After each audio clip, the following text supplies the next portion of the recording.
What's up, Whisper Nation? It is October 2nd, Friday. Oh, there we go. We got our co-host with you. I'm Austin Sear. That's Big Travie. Big Travie, what's up? What's up? Oh man, I'm just exhausted. I think everybody can relate to that. But we're here. It's Friday. We're excited. You can tell by the way we introduce and say hello to one another, just like this with my other co-host, Johnny Game Time Hicks. What's up? What's up? Dude, I'm loving this, dude. It's Friday. Let's get it. Oh man, there are so many things coming out right now, so many tidbits of news and information, but I'm excited to hang out with you guys, answer some questions for the next little bit. Oh, feels good. That news and information is aboundous, and that's why we've got the News and Nuggets show here, bringing it to you, the Fantasy Whispers. I'm Austin Sear. That's Johnny Game Time Hicks. You can catch him on Twitter at his Twitter handle on the screen. It's right there. He can tell it to you right now. Johnny, what's your Twitter handle? Johnny_game time. Johnny_game time. That's what's on the screen. And Big Travie, he's on Twitter as well. Catch all those insights coming your way. Big Travie, hit him with the handle. At Big Travie TFW. There it is. This is the News and Nugget Show. We're going to be jumping in and giving you those tidbits circling around the interwebs and the beat writers as you get ready for your weekend matchups here in week 4. But before we jump into the news and nuggets, I wanted to ask Johnny and Travis, as we're heading into the end of the first month of fantasy football, any bit of information, pearls, nuggets, any larger macro level insights that you wanted to share with Whisper Nation, maybe not so much about players, but about the game of fantasy football. Johnny, is there anything right now that's coming to mind you'd like to share with Whisper Nation? Yeah, continue to search the waiver wires, and like even if you're 0-3 or you're 1-2, there is still a lot of gameplay left, and a lot of leagues, like our league of record, lets 8 players in. So you still have a lot of time, but make sure you just don't panic quite yet. Like we said, we'll talk about a lot of guys on this show that you can maybe pick up and stream, or just hang in there. There's a lot of football left to go, and you just got to always be prepared for anything, because as we see today or this weekend, COVID comes in and it doesn't care who you are, what you do, it'll take your whole team out. So you got to be water, like we say on the show. Keep playing the game. Keep playing the game. You never know when you're finding some waiver wire stud that no one expected, and you only find him if you keep looking. Big Travie, how about you? What's the information you'd like to share with Whisper Nation here? Just to piggyback on Johnny's point about the waivers, like typically in a year, you might think that things start to normalize around week 3, week 4. This is not a typical year, so we are seeing some weird things happen. Some teams adjust. So if you're trying to hold on to a player and you're at that 2-1 situation, or 1-2 even, maybe you do hang on a little bit longer than you would normally, just because we don't know exactly what's going on with these teams just yet. No preseason means that these teams could be playing these games as such. They are preseason games or gear up games, so to speak. And then just a little tactical advice: if you've got a guy like Davante Adams, let's say this week, and he's in your lineup, maybe move him to the flex. Try and pick up an MVS, because Alan Lazard now out with that core injury.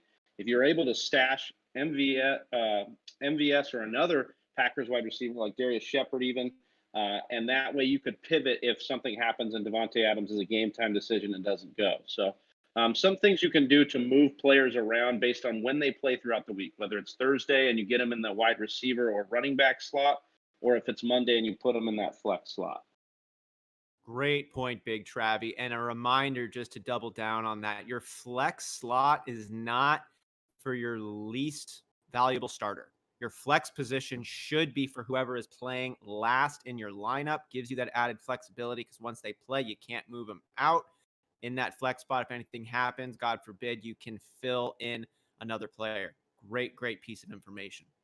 Let's pivot it over now to some more information about the players you're going to be starting or maybe not starting after the news this weekend. Calvin Ridley, wide receiver for the Atlanta Falcons, number 2 wide receiver, but not playing like that, certainly looking like a number 1 coming in, is dealing with an ankle and a calf issue. He was limited participant in today's practice. That's Friday. He was limited yesterday as well. He actually couldn't even play yesterday. Could be testing things out, but we really aren't totally sure because we haven't seen him play on this injured leg yet. Johnny, how is this news going to be impacting the Atlanta Falcons? Also with the news still of Julio Jones, who's working his way back from that hammy issue, and Russell Gage there with his head issue, Johnny. Yeah, this is going to get real sticky here because, with Julio, it's a Monday night game. So, and then, Russell Gage, I would go and grab him if you have one of those players. And Russell Gage, he might have been dropped because he didn't have like a monster game this past week. So, he might have been dropped in waivers this week. So I would go and look to grab him if you have Calvin or Julio. And that way you have a backup plan similar to what Travis was talking about, or just like, you could do that with any of the skill position players, right? Hurst, I think that you could do that as well. It's not the greatest, sticking a tight end in your flex option, but I'll tell you, getting something in there is better than a fat zero. So I think that there are other ways that you can do because there are some players available on the waiver wire that are in that game. We just talked about another one on the Green Bay side with MBS. So that's where I would look there. Or if I had a better option that was going on Sunday and I knew for certain, I would plug him in. Now, again, I'm saying this on Friday. If there's more clarity, there should be more clarity on Sunday. So then you can make that kind of decision based on that. Yeah, there's Before always we jump that to another team, Travis. Yeah. there's always that peak hour. Sorry to cut you off there, Austin. That peak hour in between game time, and the hour before game time on Sunday, where Ian Rappaport, Adam Schefter. I feel like that's when they earn their money. They start dropping really big nuggets on that time, and that could be the situation with Monday night's game. You got to watch that out. But a name to keep in mind if you are looking to pivot off Calvin Ridley or even Russell Gage, who's coming back from a concussion, or even Julio Jones, who's got the hamstring issue, is Olamide Zaccheaus. And last week he had 7 targets. Olamide Zaccheaus. What? Well done. For 51 yards. I've probably just botched that. But the point is he's the next man up in that lineup. And this was a high over under, the highest on the week. So you'll definitely want to try and pivot if you can there. I wanted to ask you, Travis, sticking with the Atlanta Falcons, we touched on this a little bit on last week's News and Nuggets episode. At what point does a tissue issue, a hamstring issue, a quad, some of these common leg issues we see players deal with, is there a tipping point of when you feel comfortable starting them or not starting them if they're a caliber of player like a Julio Jones? Because we know he's not 100%, but he doesn't need to be 100% in your lineup for it to be productive. Yeah, at this point with a guy like Julio, I think it's the wide receiver 1 through 15, wide receiver 1 through 20 range for me. If they've got a soft tissue issue, but they're a guy that commands targets in the lineup, I really don't care. I'm going to fire him up and just hope for the best in that situation because, you look at Kenny G last week, we were kind of worried, played 73% of the snaps, caught a touchdown, paid off if you trusted him out there. You've got to trust that these players, combined with what the team wants to do, are coming up with the best decision for the most part on what to do. And if, in that same game, I'll just, kind of pivot to the Davante Adams. Ian Rappaport came out today and said Davante Adams has said he has to be 100% in order to go, 100% full tilt in order to go, but he's getting limited practices in up until this point. So we'll just have to see how that goes. We'll probably get more clarity, but I love that MVS pivot if you're able to do it. Before we jump into some of Whisper Nation's questions, I wanted to give my quick take on that question about when do you start these receivers. Travis brought it to a really good range of players, your top 20.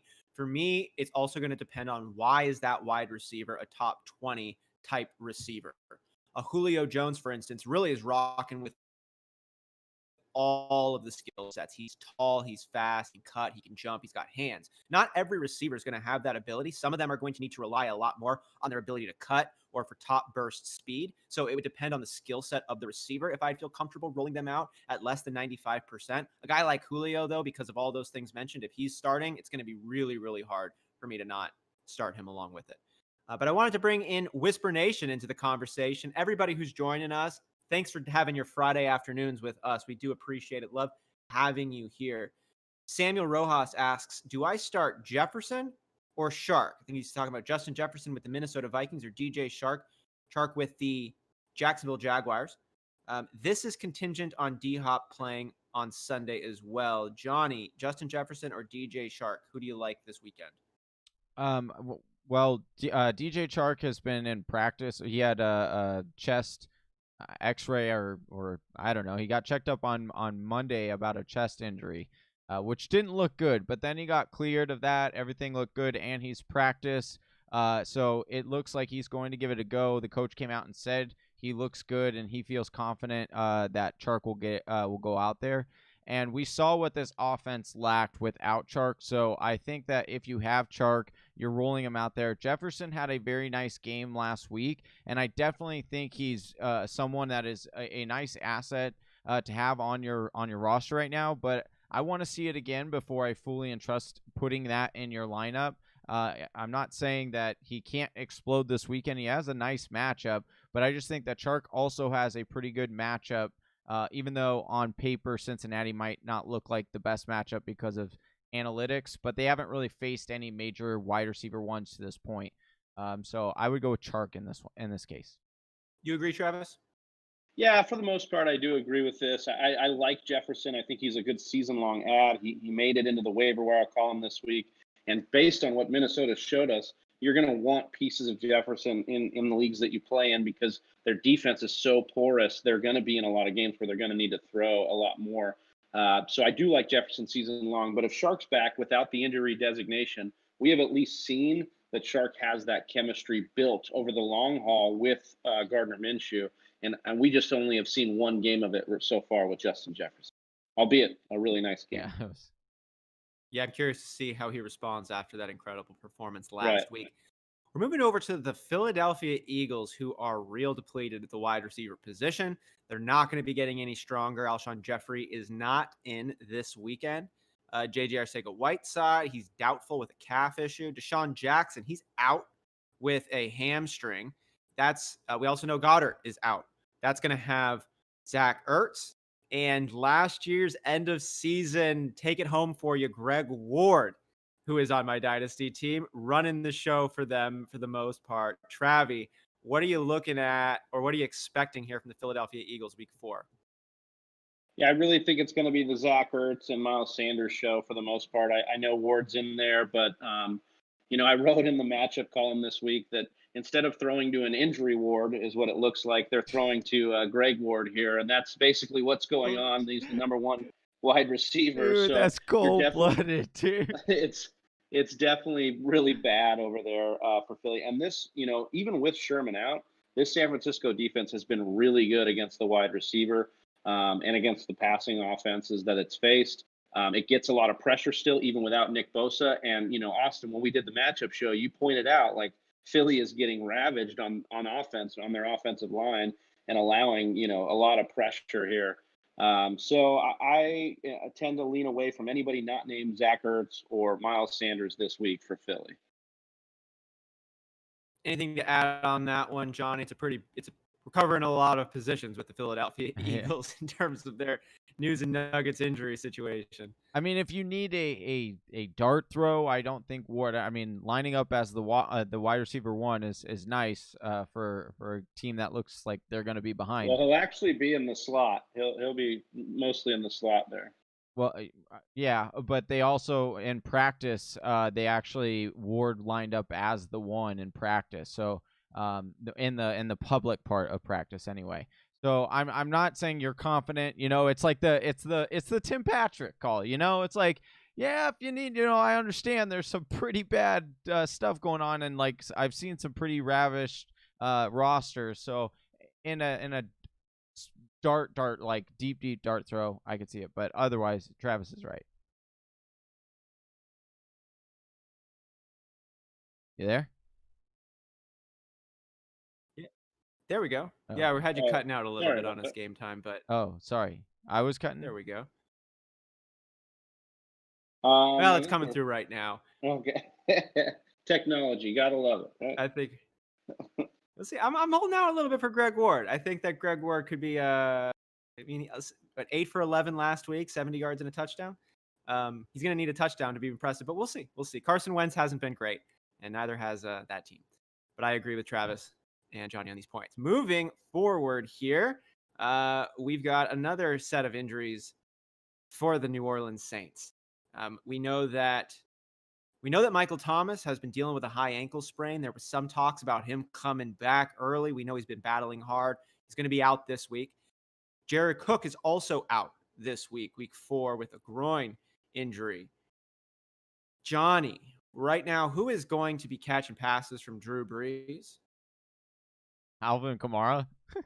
Yeah, Like, that's it. I mean, Sanders has scored a touchdown in 3 straight games. All right. You should see an uptick. I want to do this on Friday. We'll ask Whisper Nation too. We'll have a little fun here. All right.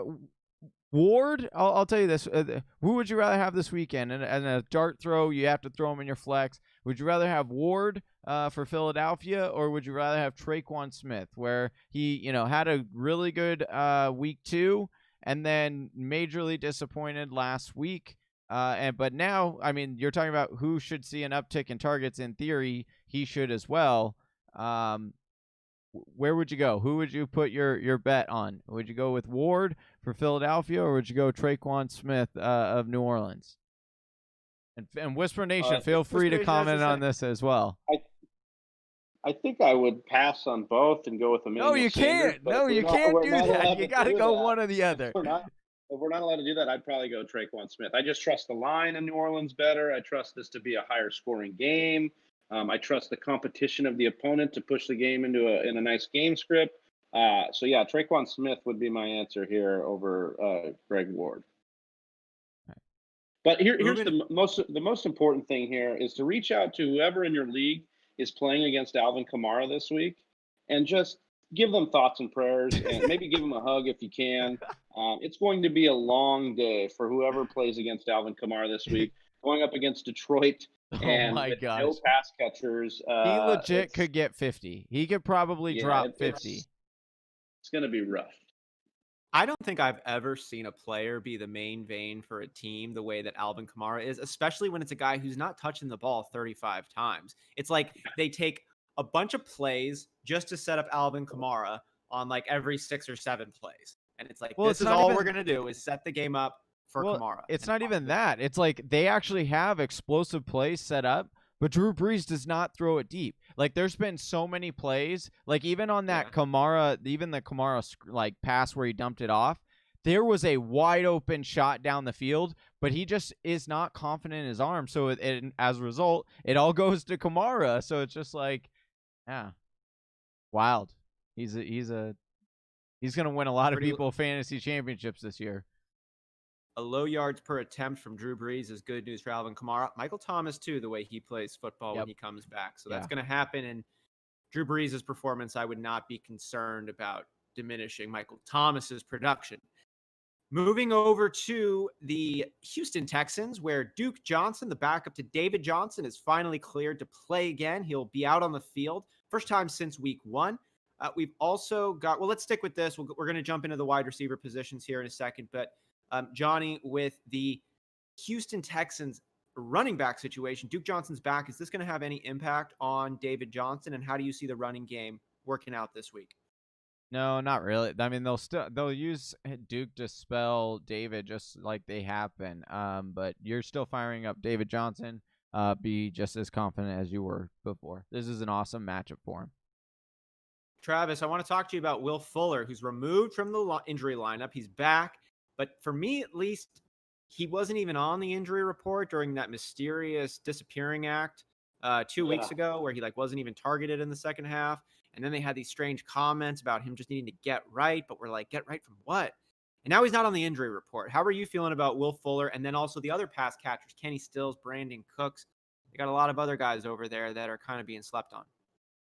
Yeah, there's no more epitome of the magic man from Ricky Bobby. Now you see him, now you don't. Like, that's what's going on with Will Fuller. First you see him on the injury report, then you don't. First you see him in the game in week 1 and week 2, then you don't.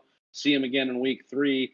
It makes me really nervous, of course. But no injury designation going into week 4 is something that you have to, kind of just go with confidence with Will Fuller and kind of, close your eyes and hope for the best. It's a good matchup against Minnesota. I mean, a really good matchup. It's a good over-under. You like that. And look, maybe you've got a Julio or a Terry McLaurin or some of these other guys with injury designations going into the week, and you feel like you have to go with someone like Fuller, I don't mind the play, and I think this is a smash spot for him if he can play a full allotment of snaps. Fuller is like that ultimate flex player, right? Yeah. Where he can just give you 50 points exactly. In a game, but he also might like totally disappear. Yeah. He's the game tilting flex, right? He could easily just sway your matchup to a win with 2 catches any week. So you love that. It's popping off. We got a couple interesting questions in here in the chat. If we want to check these out real quick. Yeah. So Brett R. We said, go ahead. Okay. Brett R. really want to trade for Tyreek. Is Kenyon Drake or Robinson and Devontae Parker too much? Or for him too much?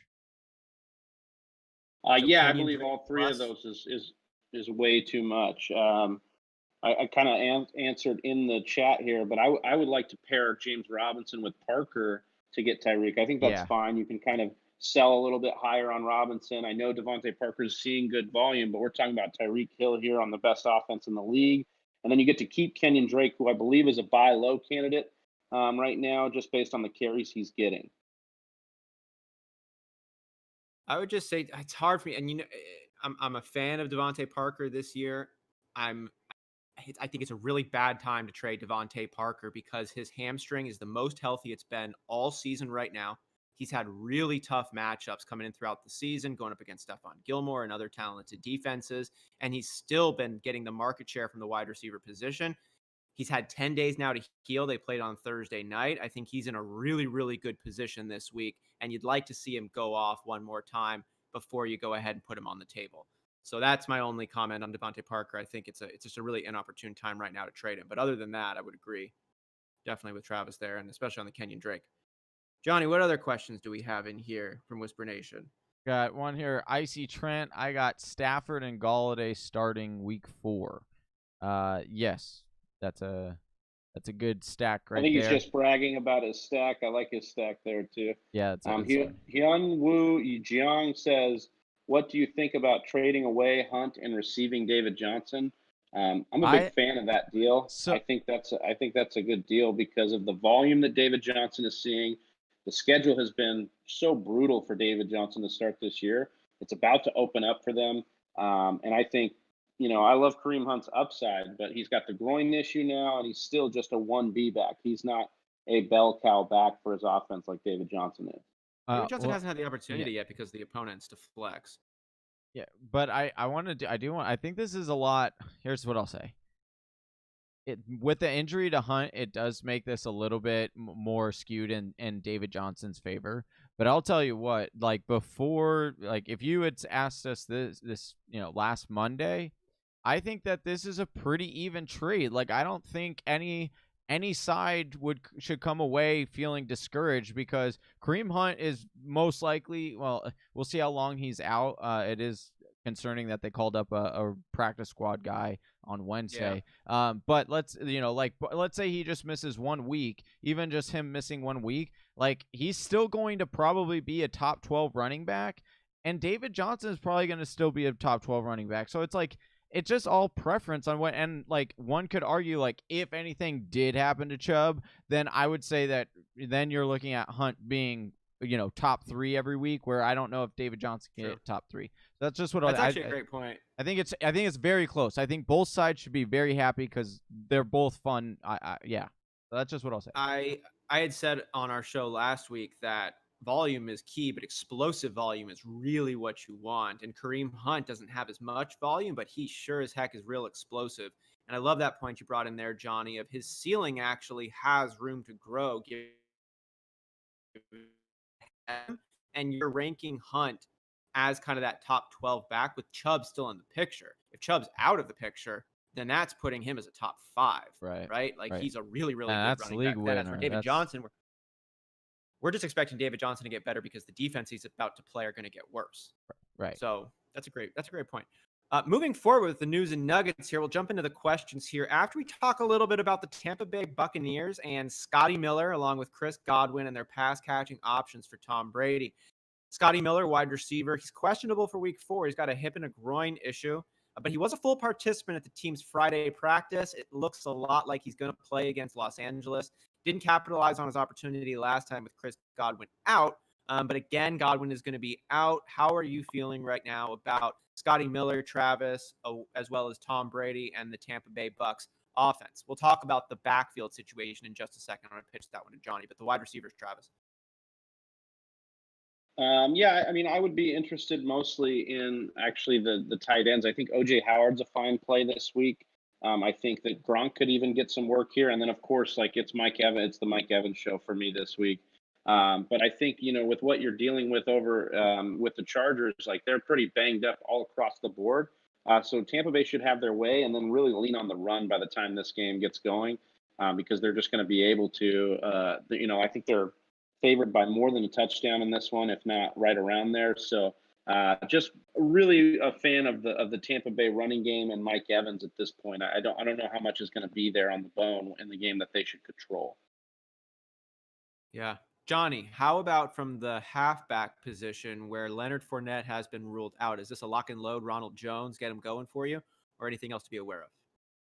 Yeah, I mean, definitely it will be interesting to see if they get the rookie involved in this game, because Bruce Arians did some coded message of saying that his time will come soon, which whatever that means, I don't know. But this is definitely you're starting Ronald Jones. This is the game that if you drafted Ronald Jones, you are hyped for, because this should be just a very good RB2.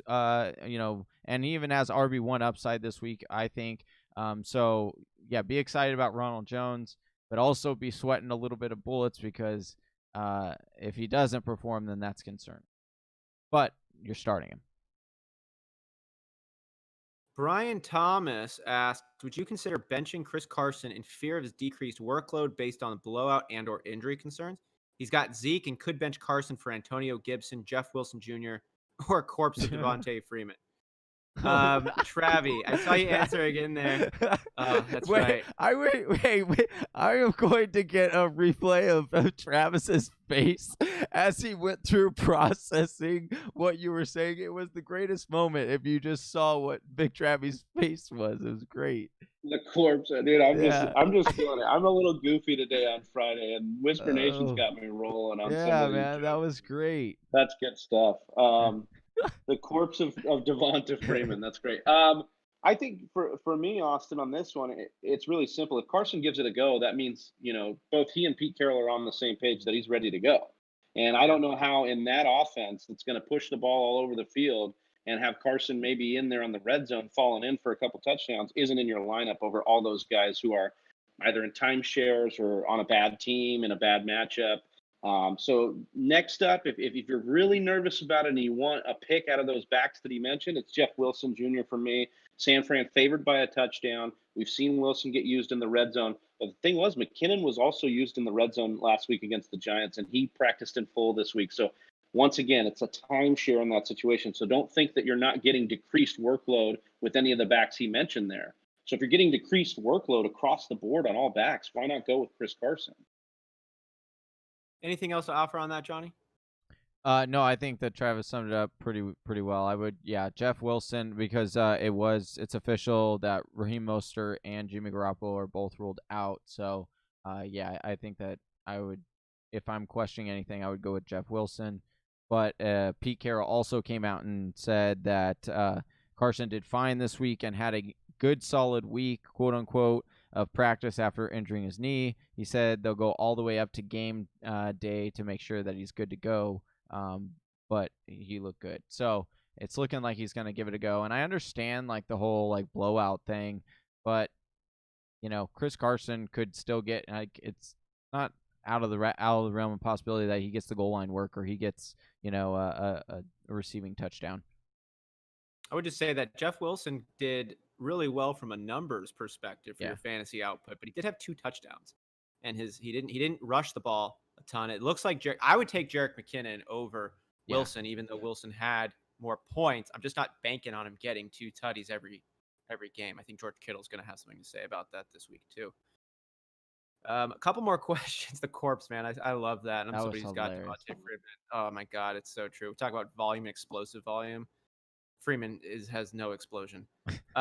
Question: Daryl Henderson, rest of the year. I wanted to jump in on this one because I saw a really great stat over on Fantasy Football Reddit talking about second and third year running backs, or excuse me, second and third round drafted running backs, and how it usually takes a little bit more time for them to perform. This is echoing some of Game Time's points, talking about the differences in a top 10 drafted halfback versus an end of the first, second, third round type halfback.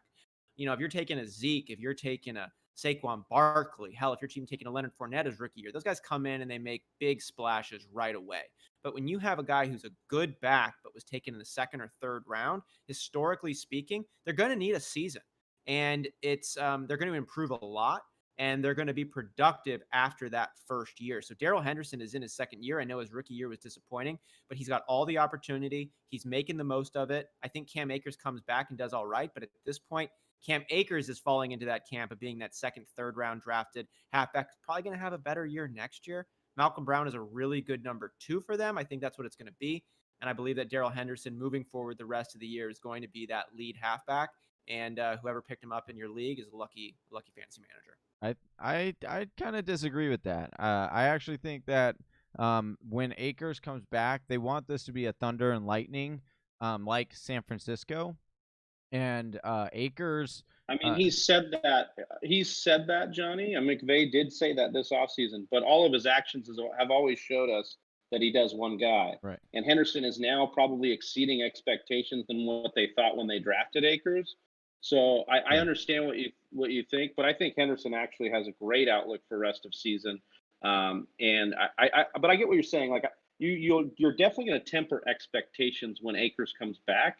And that'll be a real telling situation to see what happens there. But this one's lingering so far, and Henderson seems to be taking advantage. And then a great spot against the Giants to do it again this week. Akers is just going to have to get into flow. He's going to have to learn the way that they're playing. He's going to have more to get acclimated to, and he can't go as hard right now because of that rib issue. So he's losing time. You know, it's like a kid who's in school who's out for a couple of months. You come back and you're just behind. So trying to get everybody's homework and study guides real quick. But to Johnny's point, Cam Akers was the RB1 in training camp before this, even before Daryl Henderson had his leg issue. He was the RB1 on that drive that he got injured. He got the first reps, and then he got injured, and then a guy with a lot of juice. And yeah, I will give him. I just think that I know 100%, and I think that he is going to be a great start until Akers gets healthy, but then after that, I think it will be kind of a two-man show. Yeah, and it could be game script dependent, matchup dependent. We'll see. Yeah. Moving over to the Los Angeles Chargers, who are dealing with all kinds of weird stuff going on. We're going to talk right now, though, a little bit about Mike Williams and the impact he's going to have on the team, along with the relationship with his quarterback. Williams is not going to play Week 4, hamstring, he's out. How does this news affect Justin Herbert, Mr. 3 for 10 on his deep balls, along with 19 targets last week, Keenan Allen, and Austin Eckler, Joshua Kelly, Hunter Henry, Johnny? We've got a lot of playmakers still over there for the Chargers. How are you looking at this team going into Week 4? Yeah, I'm upticking all of those guys, right? I think that this is a big boost to Keenan Allen, a big boost to Austin Eckler. And I do think that Joshua Kelly gets a little bit more involved this week, and I think that Hunter Henry continues to be a solid tight end, and we'll see if he can finally get in the end zone. That'll be interesting. But I would roll him out because chances are you probably don't have a better option if you have Hunter Henry. Hunter Henry or Hayden Hurst?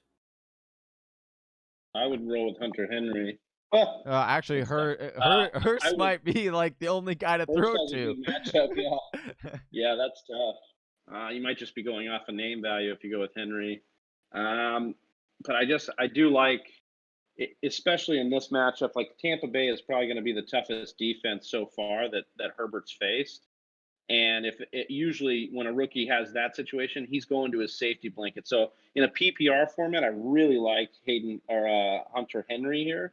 But if you're in another format, Hayden Hurst on that Monday night with a lot of points to be scored, I would hedge my bet by going standard, Hayden Hurst, and then PPR Hunter Henry. Travis, you were just like the kombucha gif of that girl, and she's like, yeah, dude. Oh yeah, right. I felt talking. I felt like Michael Scott when he's like, "Oh, sometimes I just start a sentence and I don't even know where it goes, and I I just hope I try to figure it out. before it ends." Keep Yeah. talking That's until I pretty much find what it. I did there. Yeah. So, Travis, I want to stick with you before I jump to Johnny to the Cardinals points. But, Travi, with you, we're talking about Odell Beckham Jr., the one and only. He's back at practice, full on Friday. It's good news for him. Bad news is his comments last week admitting this is a run-first team. Not so good for the pass catchers. Really good news for Hunt and Chubb and Hunt. We talked a little bit about earlier, but still, how are you feeling about Odell Beckham in this offense? Odell Beckham with his injuries, and then also Odell Beckham with the Jarvis Landry on the other side, who's still dealing with that hip issue. Odell Beckham Jr. is in an absolute smash spot. He got back to a full participant in practice today, which was really nice to see after missing practice yesterday. But literally, Seattle, I think, or Atlanta are maybe the only two teams that have better yielding points to the wide receiver than Dallas. And Dallas is going to put themselves in these positions every week this year. And so what my prospect, you asked about kind of like a season-long take on this. Yes, we have OBJ coming out saying, like, we're just not going to be a high-volume passing attack. I'm just not going to score a lot of points this year. And fantasy owners everywhere were like a deflated balloon. That really sucked to hear. But I think this is actually going to be a perfect smash spot for him. And then you can look to sell high on OBJ if you're lucky, and he smashes here like he should. And then you could turn around and sell him and hopefully get some value, especially if you're deep at wide receiver. Yeah, I love that take on there. Moving on. Well, actually, I want to touch on a couple of these questions here that Johnny's also answering in the chat. We've got Will Fuller or Terry McLaurin, asks William Hanby. Will Fuller or Terry McLaurin? Obviously, we're assuming Terry McLaurin. We know he's a little damaged, but he's still going to be playing, we're expecting. Johnny, Will Fuller or Terry McLaurin? I would probably go with Will Fuller in this one. McLaurin, I'm very concerned about Dwayne Haskins even getting him the ball, and then he's coming up on the injury report. It's not great news. And so if I had this option, I'd probably go with Will Fuller in this one. And yeah, it's just unfortunate for McLaurin. I don't think Terry plays, and if he does, he's going up against Marlon Humphrey and this vaunted Baltimore secondary. And more importantly, Dwayne Haskins is going up against a pass rush that includes Calais This is gonna Campbell. be so brutal, dude. This is just gonna be. This is the highest favorite on the slate. Baltimore favored by 13 after getting smacked on Monday night. You think they're not going to take it out of the Washington football team? I want no part of any Washington players. The only one that's interesting to me, and this is in a streaming fashion, is Logan Thomas in PPR formats because he'll soak up all the targets that Haskins, could potentially get out there. I would not be surprised if by the second, third quarter, we see Kyle Allen in this one. Yeah. Dude, over under 23 fantasy points for a Baltimore defense this week. I think it's over. I think they're going to get at least two pick sixes. I think they're going to get 2 pick sixes or like 2 defensive touchdowns.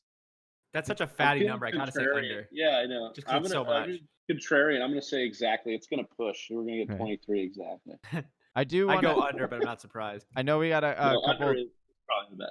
I know we got a couple other things to jump into before we end the show, but I do want to say there are 11 people watching right now. If you guys could please hit that thumbs up button, it really helps out our channel. And if you are new to our channel, please consider subscribing. We talk fantasy football, we give advice, we engage with the fantasy football community. It would mean a lot if you hit that subscribe button and hit that bell so you get notified anytime we go live or put out new content, which is daily.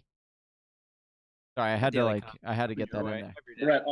Brett R in the comments says, "Wow, 13-point favorites, and that still seems low." It definitely does. Right? Maybe Vegas knows that Kyle Allen will get in there and make it a little competitive. Dude, Dwayne Haskins is bad. Like, the man hasn't broken 225 yards passing all season. He hasn't broken 58% completion at a single game yet. he wasn't good I last year. I thought RotoPat from Roto World made an interesting point. Like, we've seen Ron Rivera deal with a lot of stuff in the media, and he's been very diplomatic in the past. He was not diplomatic at all with Dwayne Haskins. Says, even I have a tipping point. He says, I have a breaking point for how bad it can get. And this is a guy fighting cancer and like still had the words to say about Dwayne Haskins. Like, I would rather deal with cancer than deal with you, Dwayne Haskins. My God, holy hell! Dude. Yeah, Wow.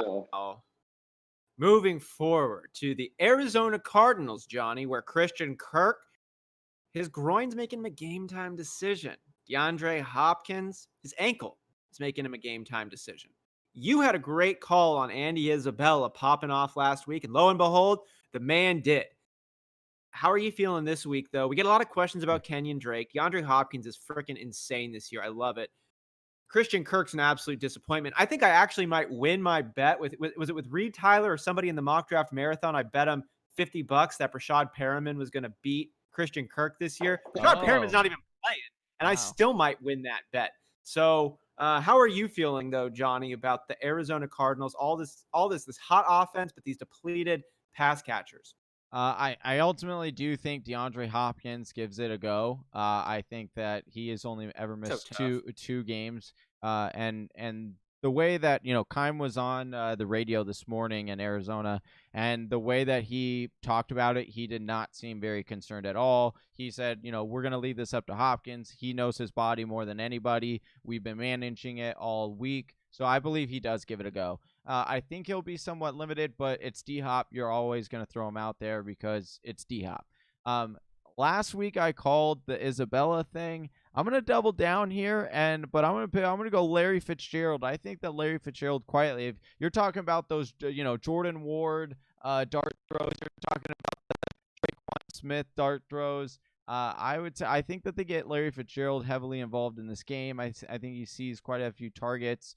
It's just a gut. That's a gut feeling, just like the Isabella one was a gut feeling. I don't know that Larry Fitzgerald scores 2 touchdowns, but that's where I'll just leave it at that. But I do think, as well as Kenyon Drake is a monster smash here. I think that this is a get-right game. I would trade for Kenyon Drake right now if you can, because he's going to go off. And if he doesn't, then it's panic. Then it's panic all the way, for sure. And just in time for October, Johnny's saying that Kenyon Drake is a monster mash. Right now, he's going to get that smash on there. No, I really actually think, to echo Johnny's point, anything with these wide receivers could actually end up doing well for Drake, who has not been as involved in the passing game as we would have liked. And that's kind of Drake's forte. He is a receiving specialist. So we could actually see a lot of that this game if they're trying to nurse Hopkins or limit his snaps, and the same with Christian Kirk and the whole lot. Most definitely. William Hanby, Whisper Nation here, he gives us his lineup, and he says, Mclaren or Jefferson if Devontae Adams is not official. Obviously, if Terry McLaurin's not playing, you're not playing Terry McLaurin, so Justin Jefferson would be a clear choice. And I don't think there's a world where a healthy McLaurin is getting benched for Justin Jefferson. No. It's like, no, unfortunately, I actually think it's an interesting play, but I couldn't get behind that either. If McLaurin is going, you've got to put him in there. If McLaurin is pretty busted up, though, we did talk about that tough defensive matchup they're playing against Baltimore. Let's say that McLaurin decides to hero ball it, and he's going to come in on 70% and just say, I'm a freaking dude and I'm playing football this Sunday.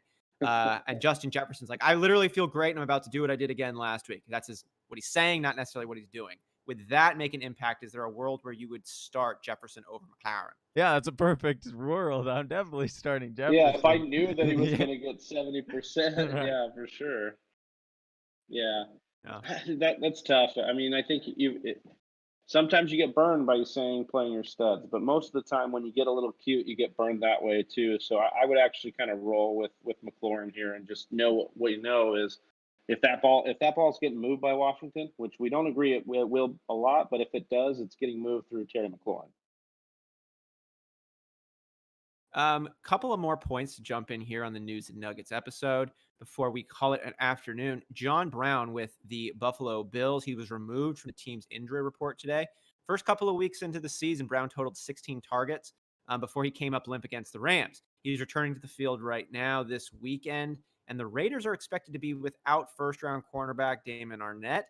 Gabriel Davis is still expected to be involved in 4 wideout sets. How are you looking right now, Johnny and Travis, starting with Johnny, about John Brown and the rest of the Buffalo Bills, Josh Allen's? I'm starting. I'm and I'm done doubting Stephon Diggs. I'm a full believer now. This guy is super talented, and he has made Josh Allen a lot better. Whether that's also I'm sure Josh Allen as well over the offseason has also gotten better. But this has just been really fun to watch. I'm getting on board, man. I'm getting on board with this. But I'm hoping that John Brown gives it a go. I'm not really looking for Cole Beasley again. He's in that Jordan Ward kind of Larry Fitzgerald dart throw kind of thing. And I don't know. I would actually look kind of the tight end position a little bit more if you need that. If we saw that was a huge target area when when John Brown went out of the game. Yeah, John Brown's going to give it a go, like completely removed from the injury report this week thus far. So awesome, fire him up, baby.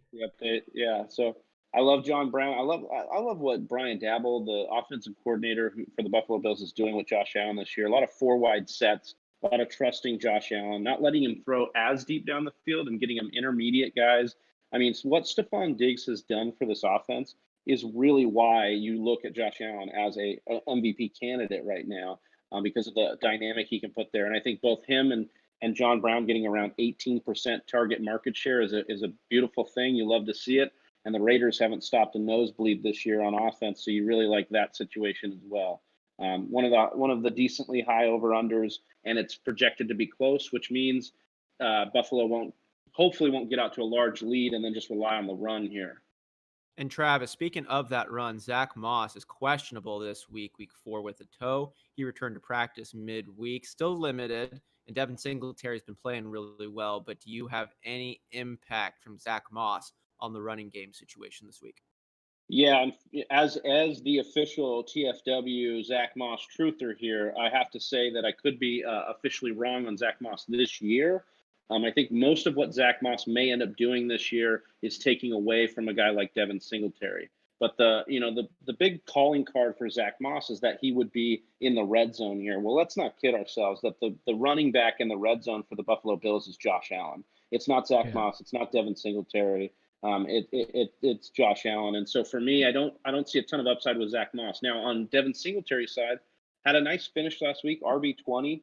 Saw some good usage with Zach Moss out. But if Zach Moss is back in the game, he falls back into the RB3 flex category for me just because of the amount of splits. He'll be between the 20s back, and so he just won't see a lot of those money touches. But be interested to see this if they do kind of nurse Zach Moss back here. So watch the usage of both these backs, but temper expectations on Singletary. I want to stick with Travis here as we talk about the Packers. We stuck with Johnny for the Cardinals. I want to be with Travis here for the Packers as Davante Adams is trending towards playing. He's back in a limited fashion. This game's on Monday, though. We know Alan Lazard all of a sudden is out for a couple of months, most likely after abdominal surgery. How are you looking at the pass attack for the Green Bay Packers? We know Aaron Jones's talent is on full display. His volume is up to 11. That's locked and loaded for you. The pass catching side, though, right now, along with also Aaron Rodgers, how do you see this being impacted? Davante Adams, the rest of the wide receivers, and ultimately Aaron Rodgers as well, Travis? So I actually think because we've got the Alan Lazard core issue, right? So after the game last week, Alan Lazard came up with a core injury, ended up getting surgery on that. So we have a situation where he's out indefinitely. This is a real big boost for MVS, regardless of if Adams plays or not, because he'll be playing a lot of opposite. And we've seen Rodgers go to MVS early and often this year, even with the mental mistakes. So I love the big playability for MVS. But a sneaky start for this Green Bay game is Robert Tonyan. Scored the touchdown last week at tight end for the Green Bay Packers, and we worked the New Orleans Saints, we being the Packers, with the tight end bootleg a lot last week. I could see that again against Atlanta team that is giving up quite a bit of points to the tight end position. And if we have Lazard out, Robert Tonyan could end up being that guy, that safety net, that guy in the slot that Rodgers works towards in this one. Yeah, I think that really could happen. Do you see Aaron Rodgers' value that's been above expectations? Is he going to slip at all with these depleted wide receiver weapons? It really depends on Devonte Adams. If Devonte Adams, we've seen that if Devonte Adams isn't there, and he's got some other injuries in the core, he has slipped. He's not going to slip this week. There's not a single team that you'd really want more for him to be playing than the Atlanta Falcons. You're still going to have, it's kind of the Drew Brees effect. You're still going to have him throwing to Aaron Jones quite a bit. And if Devonte Adams doesn't go, then you got MVS for the big play, Robert Tonyan, as I mentioned, and I'm just not, there's no fear in my eyes for the Falcons coming into this matchup on defensive side of the ball. So not in this matchup, but if it's an extended injury situation for Devonte Adams, even with the Allen Lazard situation, then yeah, I would be a little concerned. Johnny, San Francisco 49ers, they get George Kittle back. Weird wide receiver core. They've had a ton of injuries. They're getting some players back. Deebo Samuel's expected to be back this week, but not in a normal role. How are you looking at the San Francisco 49ers pass catching options now, especially that Jimmy Garoppolo is out? We still got Nick Mullins running the show. Yeah, Brandon Ayuk becomes an interesting play if you need, another flex or a wide receiver 3. He played really well last week, so I expect him to continue that. He seems to have a connection there. So if I'm rolling that way as far as a wide receiver, that's where I would go. You definitely like Kittle being back. I think this is a big game for Kittle. I think he's really excited to play. I think he's going to have a great game. And I would stash Deebo. I wouldn't play him this week, but I would definitely stash Deebo for the future if you need a wide receiver. I see Travis answering some questions here from Whisper Nation in the chat. I want to just open it up to us. That's the end of the news and nuggets side of this. If there's any other names or takes you'd like to have us go over, let us know. Johnny Travis, too, if I missed anything, please bring that up. But question here in the chat. We've got Brian Thomas asking, pick up MVS so you can swap out Julio or Devontae. I have Julio, so hoping he plays, but covering myself in this case. This is exactly what we were talking about at the top of the show of what your flex position is there for. You can fill that in with a multitude of other positions. And if there's some weird receiver out there, like you're getting the fifth string receiver for the Packers, it's not a bad play if their first 3 receivers end up being out. Same thing on the Atlanta side. Can also even put in a tight end. Tongan, as Travis just mentioned, is a better flex option than a Julio Jones who's no longer playing in the game, right? So, Johnny, Minshew, Jared Goff, or Matt Stafford this week? Asks Kenny James. I would go Stafford. I think that's going to be a really high shootout there between the Saints and Detroit. Yeah, Kenny G back in the lineup. I love that pick. Yeah. Yeah. I have an interesting. I like Jacob Witherspoon. He asked, "Would you trade Mixon and AJ Brown for James Robinson and McLaurin and half-point PPR?" I think I don't. Who would you rather be? Would you rather be getting James Robinson and McLaurin, or would you rather be getting Joe Mixon and AJ Brown? Well, I'd rather be getting. I think I'd rather get Mixon and AJ Brown, right? Yeah, it's early in the season. I would say for sure. Yeah. Yeah, I love McLaurin, but like he's dealing with an injury now, and then you've got AJ Brown hopefully coming back soon enough. But it's really about Mixon. Like that's the best piece in this whole trade. And for me, Mixon's volume is there. He just needs, a little bit more consistent work in the passing game. But we've seen when they lean on Joe Mixon, like they did in the back half of last year, like he's an RB1. So I think that the upside there is RB1. Whereas Robinson, we're hoping he can continue to live in the RB2 range. Yeah, that's a good point. Yeah, I like Johnny's point on that earlier of Armstead and Zigbo are still on the roster. They're still likely coming back. I don't think either one of them leapfrogs over James Robinson, but I would be shocked if he kept the same amount of touches that he is. And you take just 4 or 5 touches away from James Robinson, divvy those up between a Zigbo and Armstead, and all of a sudden it's a less attractive piece. Any other points, gentlemen, that you'd like to share with Whisper Nation? Questions to answer? Any insights that you'd care to share before we head into this weekend of matchups? Just make sure that you guys are followed, liked, and subscribed here on the YouTube channel because we will be going live on Sunday morning, hour and a half before the games start. So you're going to want to make sure you're with us there because we're going to be going through all these last-minute lineup changes. So, yeah, other than that, I'm good, man. Happy Friday. Appreciate you guys. Hope you guys enjoy your weekend. Anything from you, Johnny? Just appreciate you, Whisper Nation. Thank you guys so much. We do this because we have fun with you guys, and we want to build this because you guys make us feel like home. So appreciate you guys so much, and have a great weekend, and we will see you right back here on Sunday morning. Sorry? I did an opportune time for the audio to crack out, but it did whatever buffering thing it does, and it just 2-minute drilled your entire freaking sentence at the end of it to get it out there. There you go. I gotta share. I'm gonna take a point of personal privilege right here because we're on the live show and we're posting it. I had an epiphany last night, guys. You know, I'm the king of handcuffs, right? And you've heard me talk about handcuffs and the different strategies along with this the whole time with so many. When I'm going into drafts, I'm not even saying this is a truth bomb, but it's something I'm going to operate with. And keep in mind when I evaluate my first round talent, you know, when you're weighing the differences between an Ezekiel Elliott and a Christian McCaffrey or a Dalvin Cook, you know, and a Joe Mixon potentially, like it can be a really close, you know, who is really going to be doing better. You've heard me say I love to get handcuffs where the handcuff is a good handcuff, but not so good that they're going to be taking touches away from the guy ahead of him, right? For me moving forward, if there's one player on my entire roster that I'd like to get a good handcuff for, that's my first round pick, right? Like there's no pick on your squad that's more valuable than your first round pick. So if you said I'm going to only handcuff one person, who would it be? Handcuff your first round pick because that's going to be the most valuable one. God forbid something happens there. So when I'm evaluating who I would like to draft in the first rounds of my drafts, I'm going to be thinking about who that handcuff situation is a little bit more than I would in the past. It's obvious with Christian McCaffrey with the high ankle sprain and Saquon Barkley done for the season that Ezekiel Elliott or Alvin Kamara would have been the back to choose. But when you look at it again, Alvin Kamara's got Latavius Murray back there, who is a surefire RB1 if anything happened to Alvin Kamara.